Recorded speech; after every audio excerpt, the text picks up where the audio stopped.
Boa tarde a todos. Estamos aqui para mais uma tarde de música da melhor qualidade, música que vale a pena, música que inspira todo mundo. O concerto de hoje é composto por duas obras. As duas obras foram compostas por compositores diferentes, de lugares diferentes, de épocas totalmente diferentes.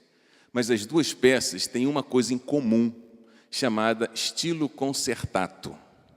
Isso em música começou a ser usado, esse termo começou a ser usado com mais frequência a partir do século XVII, no período barroco. Significa contraste. Em música, é a ideia de uma composição contrastar aspectos diferentes. A gente vai ouvir esse estilo concertato nas duas obras que serão interpretadas hoje pela orquestra. A primeira delas é uma obra para orquestra de cordas, aonde esse contraste será percebido entre toda a orquestra e os instrumentos solistas. Vocês vão perceber que o tutti, que é a orquestra toda, contrasta com determinadas seções onde apenas alguns instrumentos estão tocando. A gente vai perceber um contraste de dinâmica, que é o volume, e a gente vai perceber um contraste de timbre. Esse tipo de composição é uma composição que lá no século XVIII chamava-se concerto grosso, quando havia um grupo de solistas. Nesse caso, os solistas são da própria orquestra e estão sentados à própria orquestra. Mas será muito fácil e muito natural a gente perceber o contraste. Esse contraste provoca também diferença entre seções. Essa peça é composta em seções separadas, em partes muito distintas que vão se sucedendo. Essas partes evocam muitas vezes climas diferentes.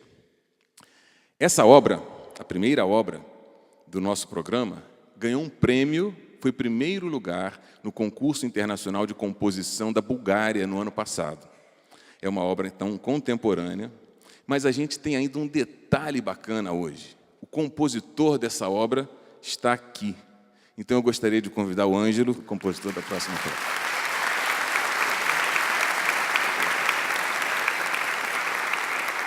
Ângelo, como é que um compositor senta um dia e pensa assim, vou escrever uma obra? Qual é o processo? De onde vem a ideia? Você subia? Como é que faz o negócio? Essa peça foi feita para este concurso que o Eduardo citou, o concurso internacional de composição de Sófia, em 2014. Ela foi composta em maio e foi gravada pela Rádio Nacional da Bulgária, foi executada em setembro de 2014 pela Orquestra Solistas de Sófia. Essa peça é um concerto grosso, como o Eduardo disse, e acho que para a maioria dos compositores existe primeiro um motivo, uma ideia pequena que é desenvolvida. O compositor ele lida com processos e o motivo, mais ou menos, eu poderia explicar como uma semente que vai ser germinada por processos naturais. E no caso da composição também tem uma semente, tem um motivo que o compositor aplica processos particulares, matemáticos, enfim, e desenvolve a partir de um motivo frases. Com as frases surgem os temas, com os temas, movimentos, com movimentos uma obra completa. Essa peça tem um título, Palavras Não Ditas. Há alguma coisa que te inspirou para colocar esse título? Em italiano, Le parole non dette, que seria uma homenagem ao filósofo e teólogo Giordano Bruno. Ela foi escrita no estilo neobarroco, nessa estética, porque era uma obrigação, uma exigência do concurso, que essa peça fosse escrita nesse estilo. Não se trabalha normalmente mais nesse estilo, mas esse concurso tinha essa exigência. Então, eu fui buscar numa história que ocorreu na Idade Média, no século XVI, que foi a execução do filósofo e do teólogo Giordano Bruno. Giordano Bruno foi acusado de heresia, foi preso por 7 anos, e só então foi julgado e foi condenado à fogueira santa. Só que ele foi amordaçado para não proferir as suas últimas palavras. Então, a temática é em cima do que ele teria dito, por que foi tido como uma ameaça. O foco em si é uma elegia. A peça é um tipo de elegia aos mártires, aos grandes pensadores que lutaram contra os opressores da liberdade de expressão, liberdade de pensamento. O homem é livre para pensar, para ter predileções políticas, religiosas, e é importante ressaltar sempre, acho que no momento também que a gente vive no país, aconteceu isso no século XVI, mas a intolerância ainda existe. Vamos ouvir, então, Le Parole non dette, Ângelo Martins. Bom concerto a todos.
próxima peça foi escrita por um garoto de 18 anos e foi a primeira vez que ele escreveu um concerto para instrumento de sopro.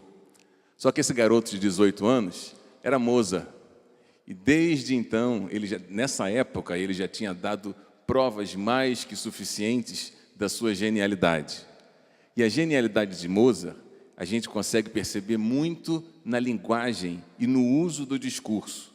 Na música de Mozart, não há nada sobrando, não há nada faltando. É tudo equilibrado, organizado e claro. Essa próxima peça também tem o estilo concertato, lembra? O estilo do contraste. Só que dessa vez, ao invés da gente perceber o contraste entre a orquestra toda e um grupo de solistas, a gente vai perceber o contraste entre a orquestra e um solista somente. E por isso, quando ele vier ao palco, ele ficará ali na frente. Concerto para fagote e orquestra. Mozart escreveu essa peça em 3 movimentos. São 3 ideias diferentes que se completam. Presta atenção. O primeiro movimento é glorioso, grande, agitado, alegre. O segundo movimento, meditativo, tranquilo, cantável. E o terceiro movimento, novamente, mais rápido, mais para cima, mais alegre, mais articulado.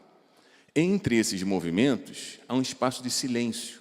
E esse espaço de silêncio é programado, é de silêncio mesmo. Tenta, nesse espaço de silêncio dessa vez, fazer as conexões. Tenta observar o contraste que existe entre o final de um movimento e o início de outro. Aproveita esse silêncio para tentar compreender um pouco mais dessa peça.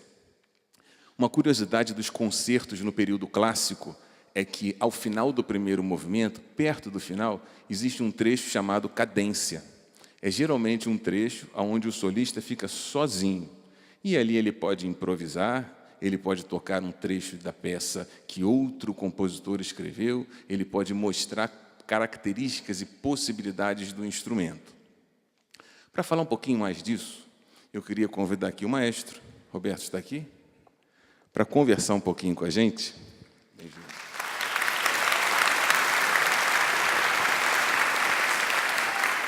Há 2 questões, um pouquinho para frente. Primeiro, o que é de diferente na hora de trabalhar Mozart? Como é que a gente deve ouvir? O que a gente busca ao ouvir Mozart? Mozart é um dos compositores mais puros que nós temos em toda a história da música. A música dele é uma música clássica, e esse estilo clássico é um estilo simples, não é um estilo muito arrojado como no estilo barroco, de muito contraponto, mas é um estilo mais simples. Basicamente, você tem uma melodia simples e um acompanhamento singelo, mas a música do Mozart ela é de uma transparência única, em todos os sentidos, no sentido da articulação, no sentido, enfim, também da afinação, é tudo muito exposto, é uma música muito leve, muito ligeira, como a gente chama. Muito bem. Maestro, uma coisa que a gente notou hoje foi que você veio sem a batuta. O que aconteceu? Por que às vezes a gente vê o maestro não usar a batuta? Olha, eu até tenho uma batuta aqui comigo. A batuta, na verdade, foi um instrumento que surgiu mais tarde. Nós tocamos uma peça do Ângelo, que é uma peça, apesar de ser moderna, mas ela é escrita no estilo barroco, no estilo de Vivaldi, no estilo de Johann Sebastian Bach, no estilo de Handel, que escreveu o Messias. Então, nessa época, na verdade, nem tinha maestro que conduzia a orquestra do pódio à frente. Era o próprio violinista que dirigia a orquestra, né? O próprio compositor, ele tocava e ele dirigia os músicos. E as orquestras eram ainda até menores do que essa orquestra que você vê hoje. Isso não é uma orquestra sinfônica, isso é uma orquestra de câmara, que a gente chama. É uma orquestra menor. E na época de Bach, na época barroca, então não havia maestro praticamente. E na época de Mozart, quando começou a surgir a figura do maestro, do líder que somente regia, ele ainda utilizava as próprias mãos, ou também regia do próprio instrumento, seja do piano, do teclado, do teclado da época, ou do próprio da cadeira do violinista. A batuta surgiu à medida que as orquestras foram se tornando cada vez maiores, né? Então foi de fato a partir de Mendelssohn que as orquestras começaram a ficar cada vez maiores. Então, por uma questão de distância, para que os músicos pudessem ver melhor a mão do maestro, foi criado esse instrumento, que é a batuta, que nada mais é do que uma extensão do braço do maestro, para que os músicos possam ver com maior clareza. No caso de uma orquestra pequena como essa, onde os músicos estão muito próximos, não é necessária a utilização da batuta. E também tem um outro fenômeno, porque quando você rege sem a batuta, a sonoridade que você atinge dos músicos é uma sonoridade mais delicada, mais cantada, mais doce, que é o que essa música exige. Muito obrigado. Um concerto para orquestra e fagote. Vamos conversar um pouquinho com o solista? Felipe. Felipe será o nosso solista hoje nessa peça.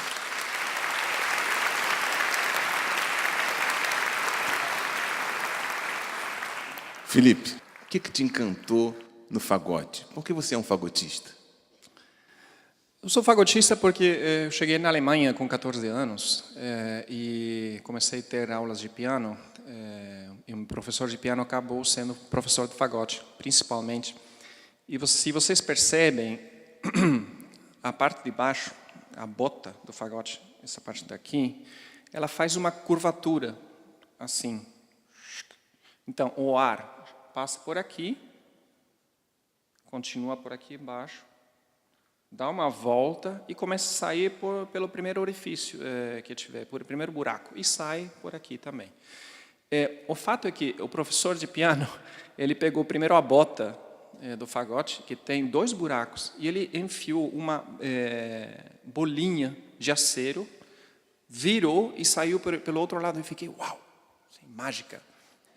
Foi a primeira coisa que eu gostei. Depois, quando ele montou o fagote,